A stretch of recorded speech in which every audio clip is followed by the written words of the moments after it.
بسم الله الرحمن الرحيم والحمد لله رب العالمين والصلاة والسلام على المبعوث رحمة للعالمين سيدنا محمد وعلى آله وأصحابه أجمعين أما بعد. Dans cette vidéo, Inch'Allah Ta'ala, on va parler de Tafwid. Comme quoi, le Tafwid, euh, c'est le madhab des salafs et on va essayer de ramener la preuve.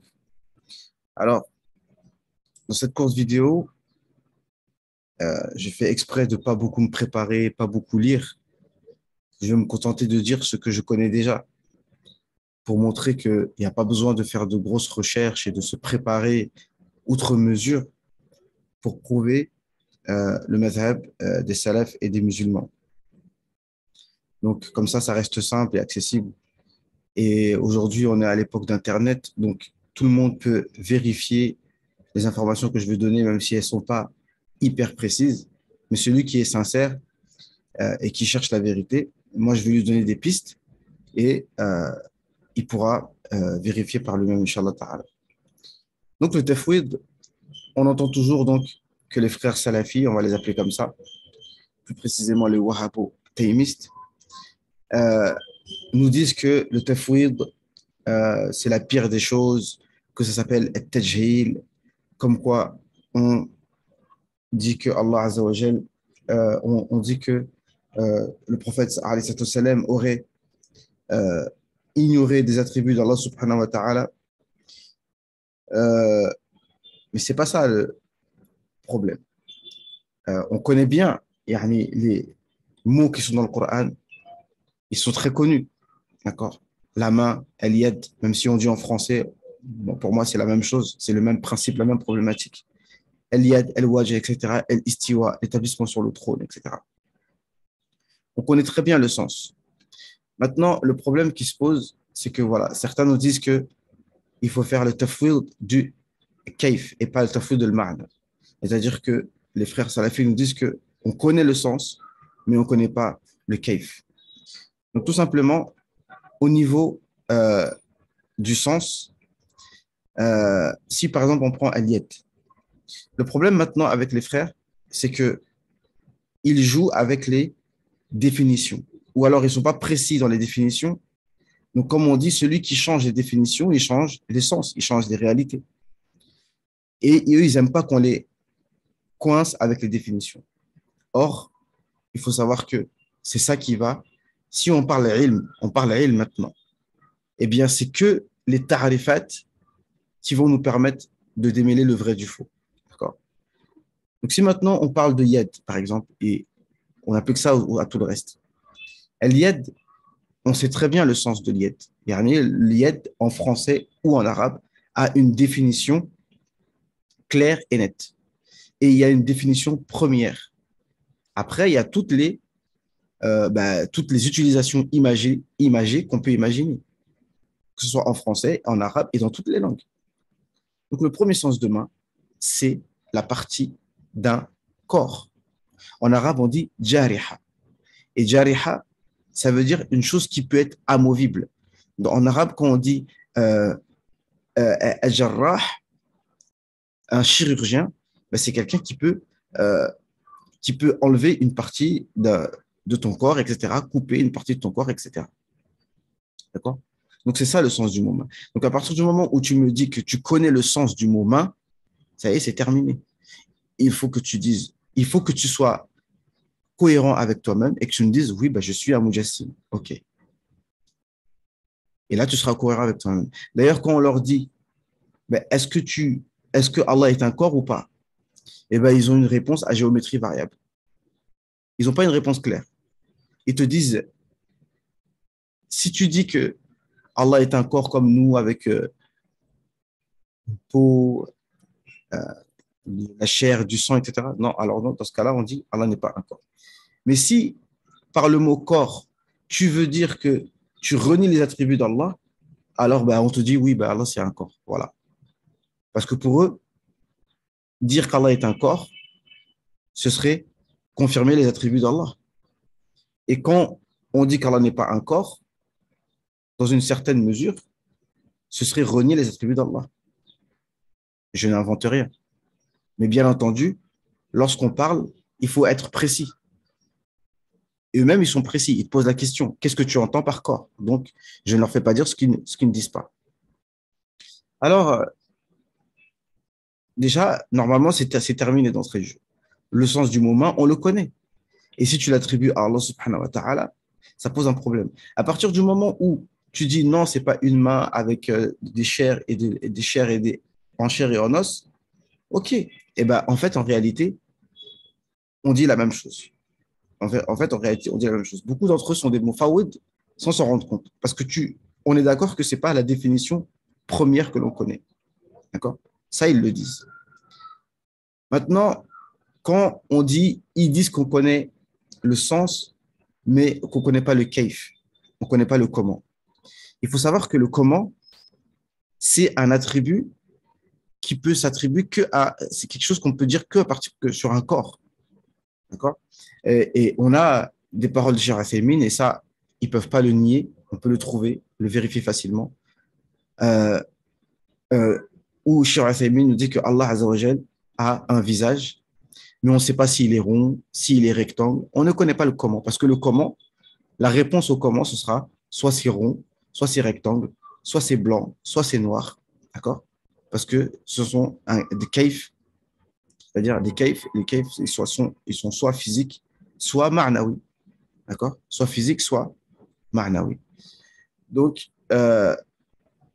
et c'est ça, et c'est pour ça que nous, les Ash'arira, on attribue à Allah Azzawajal des attributs qu'on appelle sifat al-ma'ani, comme son nom l'indique, des sifat, des attributs qui sont des sens, pas des choses palpables. Parce que c'est soit ça, soit on parle de choses qu'on peut euh, percevoir par le aql, donc des sens comme la liberté, le courage, l'intelligence. Soit ce sont des choses palpables, d'accord? Comme voilà, une couleur, quelque chose qu'on voit, quelque chose qu'on entend, quelque chose qu'on peut palper, etc. D'accord? Donc, c'est pour ça qu'on dit sifat al-ma'ani. Et donc, lorsqu'on dit yad et qu'on dit sifatul yad, comme eux ils disent sifatul yad, il faut qu'ils soient bien conscients de ce qu'ils disent. Sifatul yad, on dit bien sifa. Et nous, on dit, les Ash'arira, que Allah Azzawajal a une main, wa huwa lahu sifa. Et c'est pour lui un attribut. Donc un attribut, mais wa ma'na, et non pas physique. D'accord? Donc, euh, ça, le tafwid, c'est le madhab, effectivement, des salafs, qui, eux, ne voulaient pas désigner un sens. Contrairement au ta'wil. Je ne parle pas du ta'wil, je parlerai peut-être du ta'wil demain, pour dire que, voilà, là, on attribue un sens. Certains diront qu'on prend un risque en attribuant un sens. Oui, dans une certaine mesure, oui, c'est ce qu'on dit. On prend un risque de faire un ta'wil et donner un sens qui ne serait peut-être pas le sens que Allah Azzawajal a voulu dire. Donc, c'est un risque. Mais comme un chirurgien, des fois, il est obligé de prendre un risque. Quand tu fais une opération, tu prends un risque. Il se peut que euh, que la personne ne survive pas à une opération, mais l'opération est nécessaire. Elle est nécessaire. Donc, le ta'wil qui a été fait après a été fait par nécessité. Oui, ce n'est pas la base, mais ça a été fait par nécessité.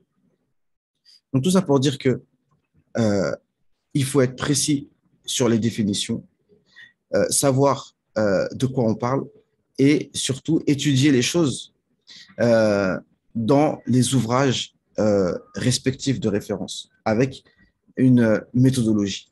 Les livres des Ash'arira, ils sont là. Ici, par exemple, on a Jawharat al-Tawhid. Regardez, par exemple, euh, le vers numéro 40, lorsque ils nous disent وَكُلُّ نَصٍ أَوْهَمَ تَشْبِيهًا أَوِّلْهُ أَوْ فَوِّضْ وَرُمْ تَنْزِيهًا. Regardez n'importe quel charh de ce livre-là et regardez à tête reposée ce qu'ils disent. Donc, on dit tous les textes qui pourraient être assimilés à euh, qui pourraient les textes qui en apparence euh, donneraient à Allah Azzawajal des ressemblances avec les créatures, eh bien, des textes qui en apparence donneraient des ressemblances avec les créatures, alors il y a deux solutions. Premièrement, c'est le tafwid, c'est-à-dire qu'on dit Par exemple, Allah Azza wa Jal, il s'est établi sur le trône, mais on ne sait pas comment. On ne sait pas le sens. On ne sait pas le sens. Parce que si on dit le sens apparent, qu'on connaît, la définition du dictionnaire, vous-même, vous la refusez.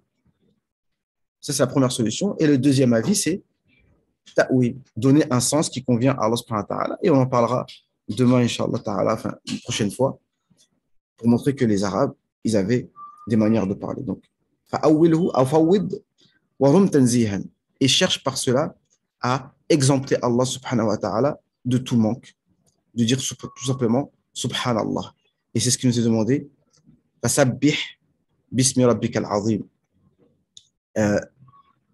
Sabbih bismi rabbikal azim, ce qui signifie glorifier Allah et rend le exempt de tout manque et de toute ressemblance avec les créatures. Et pour terminer, de savoir que si nous, la Ummah islamiyya, on fait le tanzih d'Allah subhanahu wa ta'ala, on dit subhanallah. Allah Azza wa Jal va nous sauver. يقول عز وجل وظنون وظنون إذ ذهب مغاضبا فظن أنه فظن وظنون إذ ذهب مغاضبا فظن أن لن نقدر عليه فنادى في الظلمات أن لا إله إلا أنت سبحانك إني كنت من الظالمين فاستجبنا له ونجيناه من الغم وكذلك ننجي المؤمنين. Donc, Yunus alayhi salam, quand il était dans le ventre de la baleine, il a glorifié Allah en disant La ilaha illa ant, subhanak, gloire et pureté à toi. J'ai été parmi le nombre des injustes. Et dans Surat Safat, Allah nous dit فلولا أنه كان من المسبحين للبث في بطنه إلى يوم يبعثون. S'il n'était pas du nombre de ceux qui font le tasbih, il serait resté dans le ventre de la baleine jusqu'au jour où ils seront ressuscités. Donc, comme je dis souvent et comme les savants le disent, le fait d'avoir une bonne aqidah, déjà ça influence sur ta vision de ta vie et sur tes actions. Donc, ce n'est pas un sujet anodin. Et de deux, le fait de faire avoir une bonne aqidah, c'est ça qui va nous permettre que Allah Azza wa Jal va corriger notre situation et corriger la situation de la Ummah. Donc, ce n'est pas un sujet qui est anodin, ce n'est pas un sujet qui est là pour faire des polémiques, au contraire, c'est un sujet qui est là pour régler les problèmes de la Ummah. فنسأل الله عز وجل أن يوفقنا لما يحبه ويرضى سبحانك اللهم وبحمدك أشهد أن لا إله إلا أنت نستغفرك ونتوب إليك سبحان ربك رب العزة عما يصفون وسلام على المرسلين والحمد لله رب العالمين والسلام عليكم ورحمة الله تعالى وبركاته